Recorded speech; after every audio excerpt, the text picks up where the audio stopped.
നിങ്ങളുടെ സ്വപ്നങ്ങളെ പിന്തുടരാൻ ആഗ്രഹമുണ്ടോ? ജോലി തിരക്കാണോ തടസ്സം?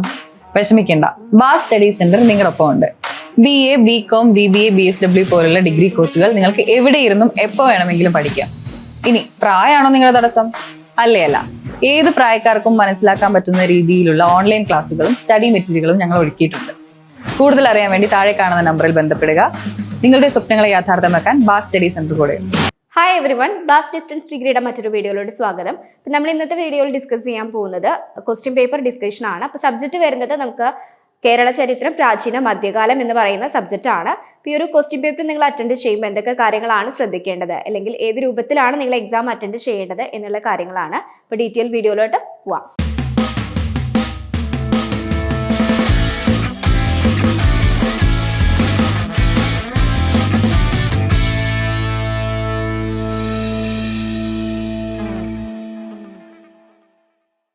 ശ്രീനാരായണ ഗുരു ഓപ്പൺ യൂണിവേഴ്സിറ്റിയിലേക്ക് അഡ്മിഷൻ എടുക്കാൻ താല്പര്യമുള്ള വിദ്യാർത്ഥികളാണ് നിങ്ങളെങ്കിൽ താഴെ കാണുന്ന നമ്പറിൽ കോൺടാക്ട് ചെയ്യുക. അപ്പോൾ നമ്മൾ പറഞ്ഞതുപോലെ തന്നെ നമ്മളിപ്പം കഴിഞ്ഞ ക്ലാസ്സിലൊക്കെ ക്വസ്റ്റ്യൻ പേപ്പർ ഡിസ്കഷനുമായി ബന്ധപ്പെട്ട് ഒരുപാട് കാര്യങ്ങൾ പറഞ്ഞിട്ടുണ്ടായിരുന്നു. അതുപോലെ നമുക്കിപ്പോൾ പുതിയൊരു പേപ്പറാണ് കേരള ചരിത്രം, പ്രാചീനം, മധ്യകാലം എന്ന് പറയുന്ന പേപ്പർ. ഇപ്പം നിങ്ങൾ എല്ലാവരും ഫസ്റ്റ് സെമ്മിൻ്റെ എക്സാമിന് വേണ്ടി വെയിറ്റ് ചെയ്യുന്ന ആളുകളാണ്. എക്സാമിന് വേണ്ടി പഠിത്തം സ്റ്റാർട്ട് ചെയ്തിട്ടുണ്ടായിരിക്കും. അപ്പോൾ അതോടൊപ്പം തന്നെ നമ്മുടെ ഇമ്പോർട്ടൻ്റ് ആയിട്ടുള്ള ഒരു കാര്യം എന്ന് പറയുന്നത് നമുക്ക് question papers, previous year question papers പ്രോപ്പറായിട്ട് ചെക്ക് ചെയ്യുക എന്നുള്ളതാണ്. ക്വസ്റ്റ്യൻ പേപ്പർ ചെക്ക് ചെയ്യുമ്പോഴാണ് അതിൽ എന്തൊക്കെ കാര്യം ശ്രദ്ധിക്കണം, അല്ലെങ്കിൽ ഏത് രൂപത്തിൽ നിങ്ങൾ എക്സാം അറ്റൻഡ് ചെയ്യണം എന്നുള്ള കാര്യങ്ങൾ നിങ്ങൾക്ക് മനസ്സിലാക്കി എടുക്കാൻ വേണ്ടി സാധിക്കുള്ളൂ. അപ്പോൾ അതുകൊണ്ടാണ് നമ്മൾ പറയുന്നത് ഈ ക്വസ്റ്റ്യൻ പേപ്പേഴ്സ് മെയിനായിട്ടും ചെക്ക് ചെയ്യുക. നമുക്ക് 3 മണിക്കൂറാണ് എക്സാം വരുന്നത്. അപ്പോൾ ഈ 3 മണിക്കൂറിനുള്ളിൽ നിങ്ങൾക്ക് എക്സാംസ് ഒക്കെ പ്രോപ്പറായിട്ട് അറ്റൻഡ് ചെയ്യാൻ പറ്റുന്നുണ്ടോ, അല്ലെങ്കിൽ പറയുന്ന ക്വസ്റ്റ്യൻസിന് ആൻസേഴ്സ് എഴുതാൻ പറ്റുന്നുണ്ടോ എന്നുള്ള കാര്യങ്ങൾ നിങ്ങൾ തന്നെ ഒന്ന് വിലയിരുത്തണം. അതുകൊണ്ടാണ് നമ്മൾ ഈ ഒരു ക്വസ്റ്റ്യൻ പേപ്പേഴ്സ് എല്ലാം എല്ലാവരും ചെക്ക് ചെയ്യണം എന്നുള്ള കാര്യം പറയുന്നത് കേട്ടോ. അപ്പം കേരള ചരിത്രം, പ്രാചീനം, മധ്യകാലം എന്ന് പറയുന്ന ഈ ഒരു പേപ്പറിൽ നമുക്ക് 4 സെക്ഷനായിട്ടാണ് ക്വസ്റ്റ്യൻസ് വരുന്നത്. അതായത് section A, section B, section C, section D എന്നുള്ള രൂപത്തിലാണ് നിങ്ങൾക്ക് ക്വസ്റ്റ്യൻസ് ഉണ്ടായിരിക്കുക. 3 മണിക്കൂറാണ് നമുക്ക് എക്സാം എന്നുള്ളത് എല്ലാവർക്കും അറിയാം. അതുപോലെ 70 മാർക്കാണ് നമുക്ക് തിയറി പേപ്പറിന് വരുന്നത്. നിങ്ങൾ 70 മാർക്കിൽ ഒരു 21 മാർക്കാണ് നിങ്ങൾക്ക് പാസ് മാർക്ക് വരുന്നത്. പക്ഷേ ഈ ഒരു പാസ് മാർക്ക് മാത്രം പ്രതീക്ഷിച്ച് ആരും പഠിക്കരുത്. മിനിമം ഒരു 50 മാർക്കിന് മുകളിലെങ്കിലും മേടിക്കുക എന്നുള്ള രൂപത്തിൽ വേണം എല്ലാവരും എക്സാം അറ്റൻഡ് ചെയ്യാനായിട്ട്. നിങ്ങൾ മെയിനായിട്ടും ചെയ്യേണ്ട ഒരു കാര്യം എന്താണെന്ന് വെച്ചിട്ടുണ്ടെങ്കിൽ, നമ്മളിപ്പം എക്സാം എഴുതുമ്പോൾ അതിൽ ഇൻസ്ട്രക്ഷൻസ് പ്രോപ്പറായിട്ട് വായിക്കുക. ഓക്കെ, ഏതൊക്കെ രൂപത്തിലുള്ള ക്വസ്റ്റ്യൻസ് ആണ്, ഒരു ഇത്ര മാർക്കിന് ഇത്ര ക്വസ്റ്റ്യൻസ് അറ്റൻഡ് ചെയ്താൽ മതി എന്നുണ്ടായിരിക്കും. അപ്പോൾ അത്തരത്തിലുള്ള കാര്യങ്ങളൊക്കെ നിങ്ങൾ പ്രോപ്പറായിട്ട് ചെക്ക് ചെയ്യണം. അതുകൊണ്ട് ഫസ്റ്റിൽ നിങ്ങൾ എല്ലാ ഇൻസ്ട്രക്ഷൻസും വായിച്ചതിന് ശേഷം മാത്രം എക്സാം അറ്റൻഡ് ചെയ്യാം.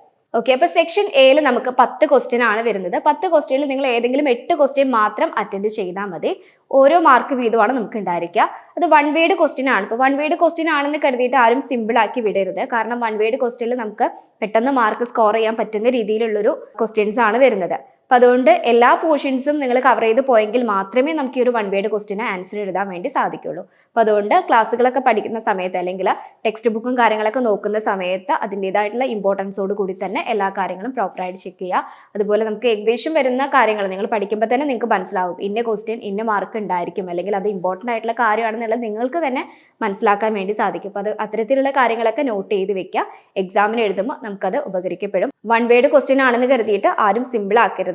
1 വേർഡ് ക്വസ്റ്റ്യൻ മാക്സിമം നമുക്ക് മാർക്ക് സ്കോർ ചെയ്യാൻ പറ്റുന്ന രീതിയിലുള്ള ക്വസ്റ്റ്യൻസ് മാത്രമേ വരാറുള്ളൂ. അതുകൊണ്ട് ക്വസ്റ്റ്യൻ പ്രോപ്പറായിട്ട് വായിക്കുക. വായിച്ചതിന് ശേഷം മാത്രം ആൻസേഴ്സ് എഴുതുക കേട്ടോ. അതുപോലെ നെക്സ്റ്റ് നമുക്ക് വരുന്നത് സെക്ഷൻ B ആണ്. സെക്ഷൻ Bയിൽ നമുക്ക് 8 ക്വസ്റ്റ്യൻ ആണ് ടോട്ടൽ വരുന്നത്. അതിൽ ഏതെങ്കിലും 6 എണ്ണം മാത്രം നമ്മൾ അറ്റൻഡ് ചെയ്താൽ മതി. 2 മാർക്ക് വീതമാണ് സെക്ഷൻ Bയിൽ നമുക്ക് ഉണ്ടായിരിക്കാം.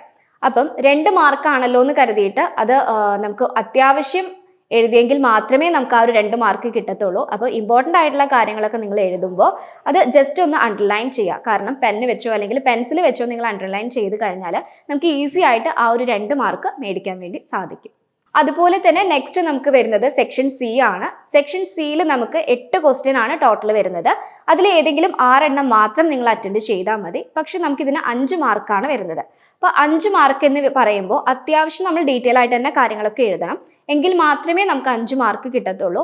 അപ്പം എത്രത്തോളം നിങ്ങൾക്ക് ഇമ്പോർട്ടൻ്റ് ആയിട്ടുള്ള കാര്യങ്ങൾ നിങ്ങൾക്ക് അതിൽ ആഡ് ചെയ്യാൻ പറ്റും, അത്രയും നിങ്ങൾ ആഡ് ചെയ്യുകയാണെങ്കിൽ അത് കുറച്ചുകൂടെ നിങ്ങൾക്ക് എളുപ്പമായിരിക്കും. അതുപോലെ തന്നെ അണ്ടർലൈൻ ചെയ്യാൻ മറക്കരുത്. ഇമ്പോർട്ടൻ്റ് ആയിട്ടുള്ള കാര്യങ്ങളൊക്കെ അണ്ടർലൈൻ ചെയ്ത് വെച്ചെങ്കിൽ മാത്രമേ വാല്യുവേഷൻ ചെയ്യുന്ന ആളുകൾക്ക് പെട്ടെന്ന് അത് കാണുമ്പോൾ തന്നെ നിങ്ങൾക്ക് അത്യാവശ്യം അറിയാം എന്നുള്ള രൂപത്തിൽ അവർക്ക് മാർക്ക് ഇട്ട് തരാൻ വേണ്ടി സാധിക്കുള്ളൂ. അപ്പോൾ അത്തരത്തിലുള്ള കാര്യങ്ങളൊക്കെ പ്രോപ്പറായിട്ട് ശ്രദ്ധിക്കുക. അതുപോലെ ഇൻസ്ട്രക്ഷൻസ് വായിക്കാൻ മറന്നു പോവരുത്. എത്ര ക്വസ്റ്റ്യൻസ് ആണ് നിങ്ങൾ പ്രോപ്പറായിട്ട് അറ്റൻഡ് ചെയ്യേണ്ടതെന്നുള്ള കാര്യങ്ങളൊക്കെ നമുക്ക് ഇൻസ്ട്രക്ഷനിൽ ഉണ്ടായിരിക്കും. അതൊക്കെ പ്രോപ്പറായിട്ട് വായിച്ചതിന് ശേഷം മാത്രം ക്വസ്റ്റ്യന് ആൻസേഴ്സ് എഴുതുക കേട്ടോ. നെക്സ്റ്റ് നമുക്ക് വരുന്നത് സെക്ഷൻ ഡി ആണ്. സെക്ഷൻ ഡിയിൽ നമുക്ക് മെയിൻ ആയിട്ടും 4 ക്വസ്റ്റ്യൻസ് ആണ് വരുന്നത്. അതിൽ ഏതെങ്കിലും 2 എണ്ണം മാത്രം നിങ്ങൾ അറ്റൻഡ് ചെയ്താൽ മതി. 10 മാർക്കിന്റെ ക്വസ്റ്റ്യൻ ആണ്. പക്ഷെ 10 മാർക്ക് ആണെന്ന് കരുതിയിട്ട് 10 മാർക്ക് മേടിക്കാൻ നമുക്ക് ഏറ്റവും സിമ്പിൾ ആയിട്ടുള്ള ഒരു കാര്യമാണ്. എങ്ങനെ എഴുതേണ്ടതെന്ന് വെച്ചിട്ടുണ്ടെങ്കിൽ നിങ്ങളിപ്പം നമുക്ക് ഡീറ്റെയിൽ ആയിട്ട് തന്നെ എഴുതണം. ഏകദേശം ഒരു 3 പേജ് അല്ലെങ്കിൽ ഒരു 4 പേജെങ്കിലും എഴുതിയെങ്കിൽ മാത്രമേ നമുക്കൊരു 10 മാർക്ക് സിമ്പിൾ ആയിട്ട് മേടിക്കാൻ വേണ്ടി സാധിക്കുള്ളൂ. അത്തരത്തിലുള്ള കാര്യങ്ങൾ ശ്രദ്ധിക്കുക. അതുപോലെ എക്സാമിന് ആൻസേഴ്സ് എഴുതുമ്പോൾ 10 മാർക്കിന്റെ ക്വസ്റ്റ്യന് ഏത് രൂപത്തിൽ എഴുതണം എന്ന് വെച്ചിട്ടുണ്ടെങ്കിൽ നമുക്കൊരു ഇൻട്രൊഡക്ഷൻ ഉണ്ടായിരിക്കും. അതുപോലെ തന്നെ കണ്ടന്റ് ഉണ്ടായിരിക്കും. അത് കഴിഞ്ഞ് നമുക്കൊരു കൺക്ലൂഷൻ ഉണ്ടായിരിക്കും. അപ്പൊ ഇത്രയും കാര്യങ്ങൾ ഇൻക്ലൂഡ് ചെയ്തിട്ട് വേണം നിങ്ങൾ 10 മാർക്കിന് ആൻസേഴ്സ് എഴുതാനായിട്ട്. എങ്കിൽ മാത്രമേ നമുക്ക് ആ ഒരു 10 മാർക്ക് കിട്ടത്തുള്ളൂ. വെറുതെ എഴുതി വെക്കുന്നതല്ല. ഇമ്പോർട്ടന്റ് ആയിട്ടുള്ള കാര്യങ്ങൾ എഴുതുമ്പോൾ തന്നെ അതിന് അടിയിൽ നിങ്ങൾ അണ്ടർലൈൻ ചെയ്യുക. പിന്നെ അത് മാത്രമല്ല ഇൻസ്ട്രക്ഷൻസ് പ്രോപ്പറായിട്ട് വായിക്കണം. 10 മാർക്കിന്റെ ക്വസ്റ്റ്യൻ ആണെന്നുണ്ടെങ്കിൽ നമുക്ക് അതിൽ ഇൻസ്ട്രക്ഷൻസിൽ പറയും നമുക്കിപ്പം ഏതെങ്കിലും 2 എണ്ണം മാത്രം അറ്റൻഡ് ചെയ്താൽ മതി എന്നുണ്ടെങ്കിൽ പ്രോപ്പറായിട്ട് ക്വസ്റ്റ്യൻ വായിക്കുക. നിങ്ങൾക്ക് അറിയാവുന്ന ക്വസ്റ്റ്യൻ ഏതാണെന്നുള്ളത് ജസ്റ്റ് ഒന്ന് മാർക്ക് ചെയ്ത് വെക്കുക. നിങ്ങൾക്ക് അറിയോ ഇല്ലേ എന്നുള്ളത് ചെക്ക് ചെയ്തിട്ട് വേണം അതിനനുസരിച്ച് വേണം ആൻസേഴ്സ് എഴുതാനായിട്ട്.